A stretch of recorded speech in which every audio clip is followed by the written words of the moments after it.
Okay, chapter 13. Rafi didn't have to look hard to find River. He was at his tent, and like the sketchy, probable killer he was in the middle of suspiciously fiddling with something in his guitar case that was definitely not his guitar. Rafi poked her head in his open doorway. Hiya, River. River started, and when he saw that Rafi was there, quickly palmed whatever it was he was fiddling with and stuffed it in the front pocket of his soft guitar case, zipping it closed in one swift motion. Rafi, good day, mate. Suspicious Australian. Whatever he was hiding was too small to be a knife. Perhaps a handgun? Like the ones they made that were small enough to fit in women's purses? No, a gun would make the case pooch. This had to be even smaller than that. A corkscrew, perhaps? River could do a lot of damage with a corkscrew. Rafi? You okay? Her eyes started up to his. Yes, why? You have the same look on your face that I did when Jimmy Fallon asked me what my favorite body of water was, and I just could not come up with an answer. Rafi remembered the segment. She'd watched the clip about 1,000,000 times because it showed the perfect example of River being caught off guard and confused and like he was thinking really hard. She dreamt about interviewing him, with her hard-hitting questions and drawing that look out of him. Jimmy probably thought you'd say a river because of your name. It was like the sun was shining behind River's eyes. Crikey, you're a genius. Yes, Rafi thought, but she shrugged, faux modest-like. She stepped gingerly into his tent, feeling bold enough not to ask for an invitation, but she also wanted to make herself seem like a confidant. If she presented herself as the kind of person who came in for a random chat and made herself comfortable in his space, then maybe River would start to believe that they were something close to friends. It was a risk, though, and as Rafi sat cross-legged under the muted green shade of the muslin roof fabric, she waited to see if River would throw her out. But he just went on talking. People always try to make jokes when your name is an actual verb. Noun. Been happening to me my whole life. That a fact? River nodded. What's Rafi short for? Raffle? She could feel the features of her face morph back into that confused state from a few moments ago. But she had to remind herself she was talking to a celebrity here. They weren't like regular people. No, Rafaela. Wow, what a beautiful name, River said, his smile wide enough to nearly crack his face in half. He really did have a gorgeous smile, and when he coupled it with a compliment and threw around the word beautiful, it was easy to see how he'd gotten the world to fall into his charm vortex. Rafi could feel the pull right now. Her guts, always on high alert when it came to River, now swooned inside of her like she'd taken a swig of something bubbly and 80 proof. Rafaela, River sang. He actually sang it, and the melody, along with the loop-de-loops the vowel made on his accented tongue, elicited a giggle out of Rafi. It shocked her, and she coughed to try to cover it up. The name thing always used to happen to Hella too, River said. Like, if there was a jewelry brand who wanted her to hawk their products, she'd be in the commercial saying something like, this necklace is hella gold, or whatever. Used to? You said used to, past tense. Does it still not happen to her? River had to think about it, even though it should have been an easy question. Yeah, I guess so. Hey, can I ask you something? Do you know why everyone suddenly thinks Hella's here? Of course she knew why. No idea. Weird, isn't it? So weird, Rafi agreed. So you weren't at the Seaport meeting last night? Rafi, I've been on the cover of Rolling Stone, Vogue, and Australian Wines all in the same week. I don't do meetings. She had no idea what that meant, but now that they were on the subject of questions, she had one of her own. Have you seen Sierra Madre today? Who? A red flag if ever there was one. Everyone knew who Sierra Madre was. She's tall, stunning, extremely famous. A crease appeared between River's eyes. What is she famous for?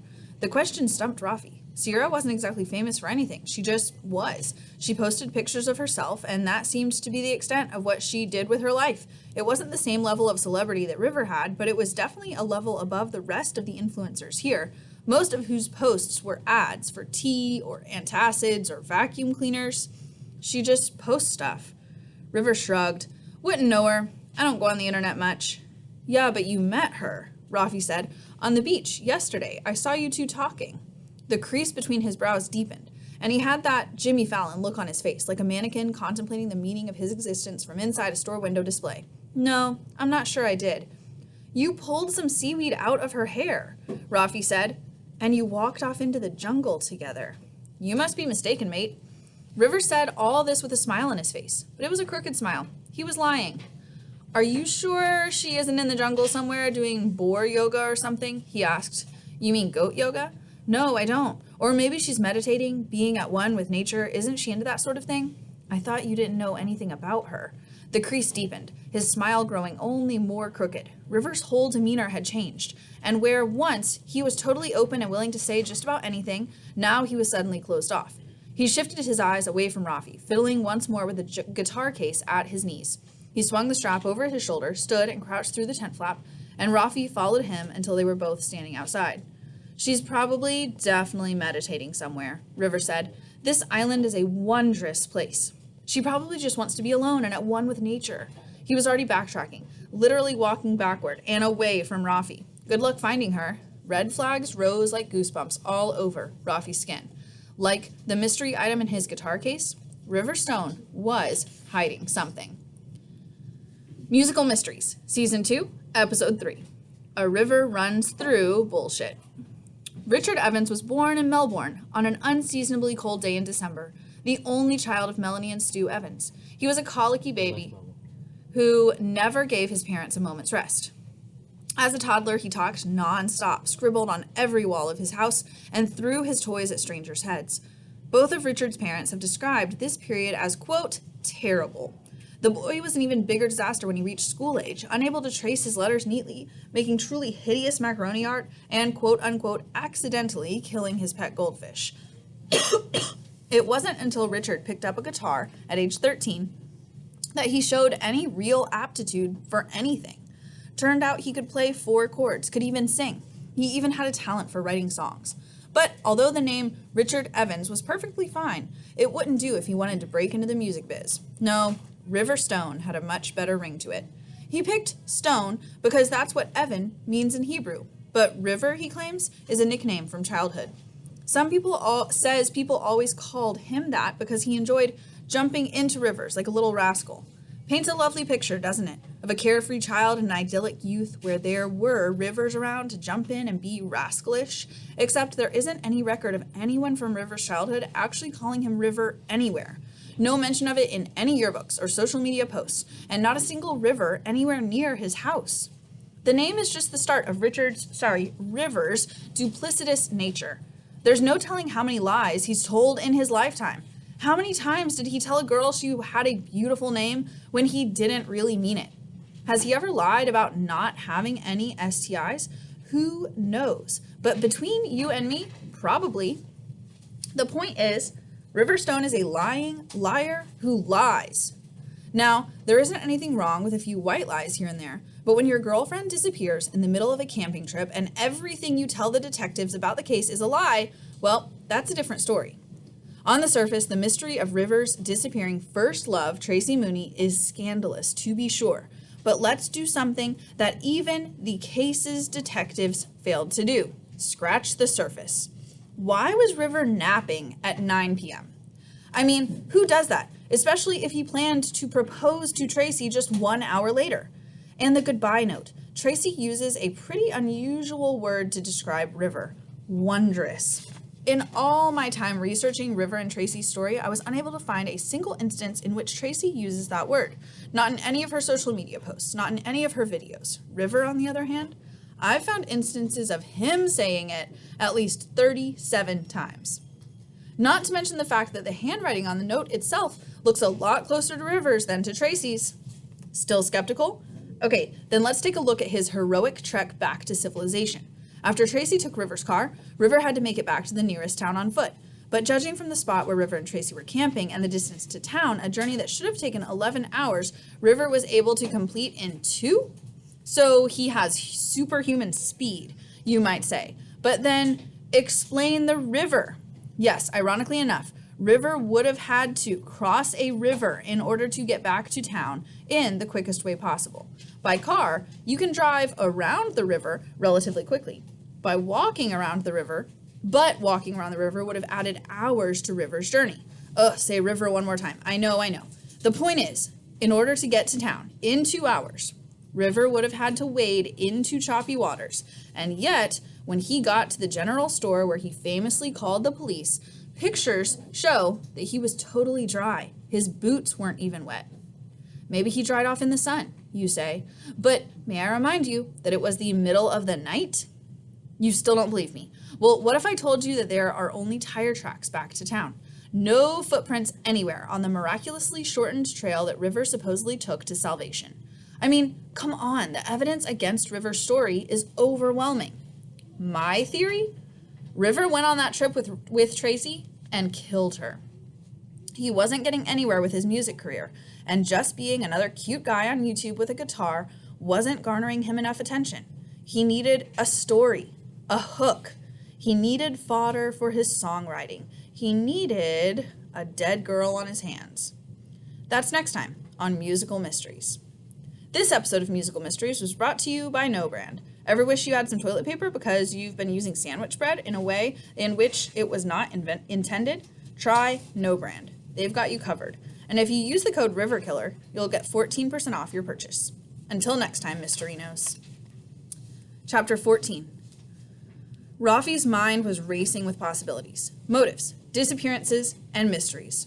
There was only one way she knew how to work through them all. It was a personal project that took her half the day to complete, and when she was done, there was only one person she could think to show it to, and she did need to show it. That was part of the process, to talk it out with someone with fresh eyes who could tell her if her hunches seemed sound, if she was on the right track. It'd been hard to pull Peggy out of their ever-growing tent mansion, but she finally convinced them to come into the jungle. And when Peggy saw Rafi's project hanging between two trees like a banner, they were glad they came. You made a murder board? Peggy was wide-eyed and slack-jawed, but not disinterested. It was a cliche, but there was a reason murder boards were so ubiquitous with investigators. It was the best way for Rafi to work out her hypothesis, with the central mystery, the suspects, the motives, and everything else laid out in front of her. Peggy approached the board slowly and reached out their fingers but stopped just short of touching it, like it was a priceless artwork hanging in a museum. Rafi had to admit she was pretty proud of herself. For someone who had little else than the clothes on her back, she'd managed to make a pretty good board. You managed to find cardboard on the island? Peggy asked. It's the bread from the cheese sandwiches, pasted together side by side. Same consistency as cardboard. What did you paste it together with? The cheese. What else? Rafi could have spent hours explaining how she'd achieved such a gorgeous spectacle. The threads linking the different theories were stripped ropes of ivy. The drawings were made in sand art using beach sand and clear lip gloss, but she didn't want to stray too far from the point, which was what the murder board was about. Peggy still had more questions about the construction, though. How did you get so many pictures of River? This one was easy enough to answer. I've been researching this case for a year. I printed out every article I could find about him. So let me get this straight, Peggy said. You're telling me that instead of packing literally any other spare shirt into your carry-on, you decided instead to take to a music festival dozens of pictures of River Stone. Why was this so hard for them to understand? I'm an investigator? Okay, but why are there so many shirtless pictures? Rafi took one long step, until she was standing between Peggy and the board. At this point, it was starting to feel like more of a distraction than an infographic. It's not my fault that River is shirtless in nearly every picture ever taken of him. Can we get back to the point? He's a killer, and I think he's killed again. Like, on this island? Rafi nodded. Sierra Madre is missing. No one's seen her since the beach party. And I saw her disappear into the jungle with River. Lots of girls throw themselves at River. But he lied about it, Rafi said. I asked him point blank about whether he'd met Sierra, and he claimed he hadn't. I think he did something to her. Peggy considered this, or at least they didn't seem as preoccupied with the murder board anymore because they focused on a rock on the ground, kicking it around lazily. What's the use of looking into this? Not what Rafi had expected them to say. And it was, in fact, kind of insulting. After all the work she'd done on the murder board, there could be a killer among us, Rafi said, trying to infuse the proper amount of gravitas in her voice. And he could kill again. But what's the use in that line of thinking? Rafi stared blankly, and Peggy sighed and tried to put it in terms that she would understand. You're better off thinking that River's not a killer, because if he is, that means he's been let loose on an island, free to kill anyone. It'd be like shooting fish in a barrel, or dumping a cat into a box full of mice, or a snake in... I get it. He'd be free to keep killing with no one to stop him, Peggy went on. And if you think about it, it's all 'cause that big lie you told. Little lie. Massive lie, Peggy said. Face it, Rafi. You managed to keep River on the island. But are you prepared for what that means? Rafi let Peggy's words sink in, deeper and deeper, until she felt like she was 6 feet underground. I meant him killing a bunch of people, Peggy said. I know what you meant, Rafi snapped. River had his guitar out. The denizens of the beach had left their designated spots in order to sit crisscrossed and contented at his feet, their phones held aloft, recording the impromptu twilight concert. They'd come to Fly Fest for the music, well, probably for the bragging rights, but they were finally getting music anyway, an acoustic set by River Stone. And this song was his most popular one. Rafi listened to the lyrics as he sang. And that was the last night I saw her, ring in my pocket. I was a boat, she really knew how to rock it. Oh, Tracy, my heart was big, it was not small. You had a phone, why didn't you call? Wordsmith, lyricist of our times. Rafi wanted to gag. But here was the kicker, the coda, the part of the song everyone always howled in unison. I call your name in anguish, but I'm the victim here. Oh, Rafi had listened to victim a million times, trying to decode the lyrics, see if there was some subtext that would betray River's lies. As he sang, River managed to make his shirtlessness a vulnerability, the slick strands of his hair springing on into his face with every key change, somehow making him look earnest. He was dazzling them all with his body and his stupid songs. He was so good at looking like an honest, nice guy, but then so was Ted Bundy. Rafi hadn't been able to stop thinking about what Peggy had said, about River being free to kill, and about Rafi's own part in it. If Rafi hadn't told everyone that Hella was here somehow, still planning to party with them, would Sierra be missing? Was Peggy right? Was all this Rafi's fault? The question gnawed away at her, so much so that Rafi wanted to take it all back. The lie, her part in it. She envisioned herself running up to River in front of all those people and ripping the guitar out of his hands so that she could get their attention. She'd tell them all the truth, say she hadn't seen Hella, that they needed to get back home, that this place wasn't safe. Rafi took a few steps forward, ready to make her way to the stage, when something in the distance caught her eye. A rustling in the trees that blanketed the base of the mountain, leaves dipped and swayed like an invisible wind swept through them, or more likely a wild animal. It was coming down fast, barreling through, and Rafi was pretty sure she was the only one who saw it. Her whole body tensed, waiting for whatever monster was coming her way to make itself known. Finally, it reached the bottom and broke through the trees. It was not a monster. It was a girl. Not just any girl. It was Greer, crying again. Not another missing person, Rafi muttered under her breath, hating herself for being more annoyed at Greer's crying than at the prospect of a growing body count. The crying girl locked eyes with the only person who noticed her and rushed right toward Rafi. Greer had a look in her eyes like she was possessed. Maybe she was, because the few words that came out of her mouth made a chill run down Rafi's hot spine. Hell is here. What? Rafi asked, but Greer did not elaborate, choosing instead to run through the concert crowd, kicking up sand and breaking up the relaxed vibe like an out-of-control pinball. Hell is here! On a trip to New York once, when she was a kid, Rafi saw a man in Times Square wearing a big sign over his body with print too small to read, but he kept shouting about the devil. Rafi's mother pulled her by the hand until they were far enough away that Rafi could only hear him in the distance, her attention eventually stolen by the M&M store. This was kind of like that, except no one was there to pull Rafi by the hand. It was her own intuition, her investigative edge, that pulled her forward after the girl.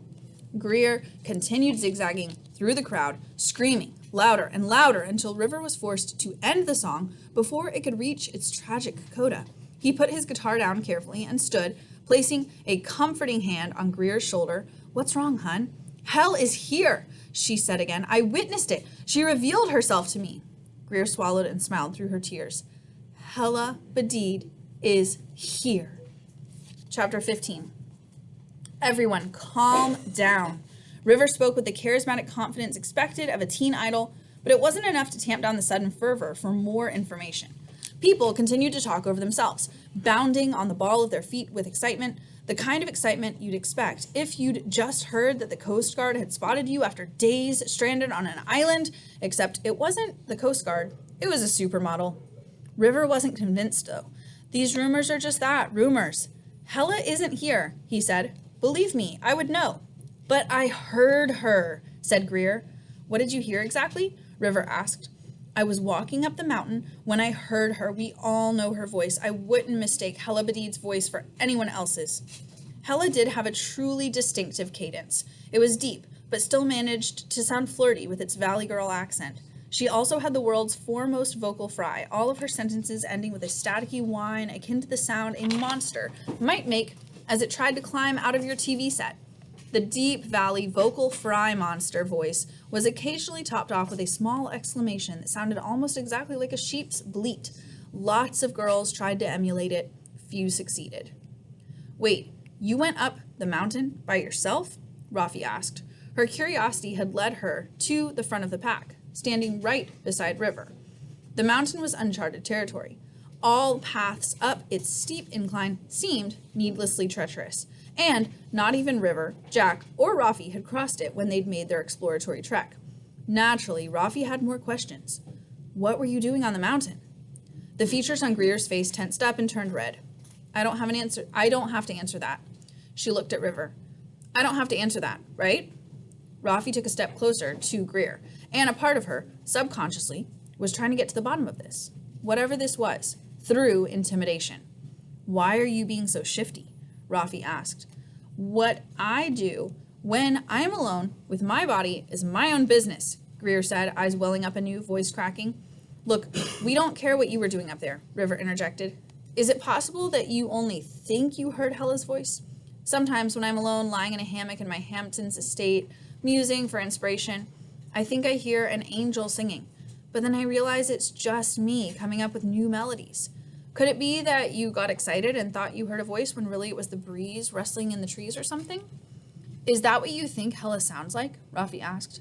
A breeze rustling the trees? Have you heard her speak? I've been going out with her for 2 months. I think I know it wasn't the breeze, Greer said. It was her. I've never been more sure of anything in my entire life. This shut everybody up, including Rafi. It couldn't be. Hella being here was just a lie that Rafi made up. But Greer seemed convinced, and River seemed tense. What did Hella say? Rafi asked. Greer sniffed and blinked, clearing away her tears. She welcomed me to the island, and then she said that things were about to get lit. It was just what everybody wanted to hear, because the crowd, listening to every word, let out a collective squeal of delight. The bouncing started again. The excitement got louder among them. There was something electric in the air, a buzz, like someone had just turned the music on at a party. But it was a song that Rafi didn't quite know. And River, whose face was set in a scowl for the first time since they got to the island, didn't seem to hear the music at all. Rafi had made up the rumor. But was it possible? Could Hella Badid really be somewhere on the island? Hella Badid is definitely somewhere on this island, Jack announced to an explosion of cheers. He was standing in the same spot where River had been performing just an hour ago. The audience now double in size. And while night had fully fallen, Jack nevertheless wore sunglasses in an attempt to obscure as much of his makeup-free face as possible. Though they probably also helped to shield him from the glare of the burning torches, held up by 2 of his fans, followers, disciples. Greer was one of them. The flames seemed to make her eyes water. Rafi wasn't sure what she was watching, but she hovered at the back of the pack, paying close attention. It was fascinating to see who influenced the influencers, and now Rafi had her answer. It was the boy makeup artist. She didn't know why Jack held so much sway over them. Maybe it was the way he spoke, the confidence he had to take up any topic and imbue it with more knowledge than he could possibly possess, stating, for instance, that Hella was on the island without a single shred of evidence. It must have had something to do with his skill at courting drama. Online, Rafi had regularly heard more about Jack than she'd ever wanted to know, simply by virtue of all the constant fights he was involved in. There was a time he fought very publicly with a rival makeup artist over credit for the short-lived slug lips trend, or the time he put out a cover of Ave Maria that was so scandalous that the Pope denounced him, or the time he started a fight with his grandma because of overdue bar mitzvah money, and he made her get TikTok so that people could see both sides of the story. And then she accidentally posted 100 videos of herself sleeping, and Jack disowned her out of sheer humiliation. The drama had followed him to Fly Fest, too. He didn't have a grandma to fight with, but Jack picked fights with anyone who was around. He accused a fashion influencer of trying to steal his Burberry fanny pack, a wellness influencer of spying on him while he meditated, and Rafi was pretty sure he was currently in a fight with her now, though she didn't know why. It was just that any time she made eye contact with him, his eyebrows arched fiercely, like two expertly plucked question marks that only wanted to know one thing: how dare you? Still, Rafi didn't look away. Despite how ridiculous all of this was, Rafi wanted to hear what Jack had to say.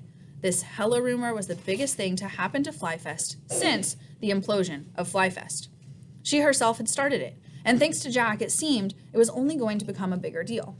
I know it looks like this festival was a bust, a scam, a lie, Jack told the crowd. I was ready to believe that too, but people have heard Hella Badid's voice. One person, Rafi muttered to herself, one emotionally fragile person.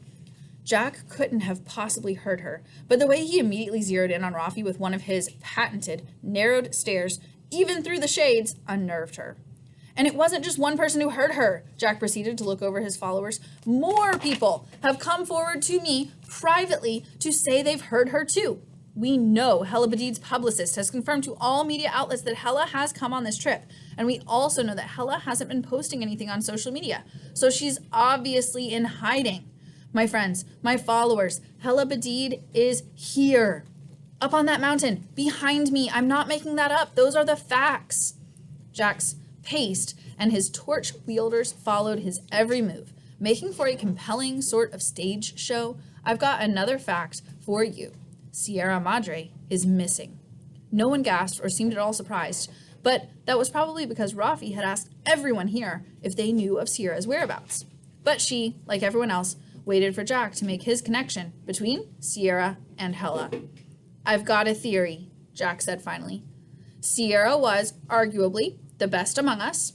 I mean, I'm up there myself, but as some of you may know, I have sadly lost all of my makeup in this horrific ordeal.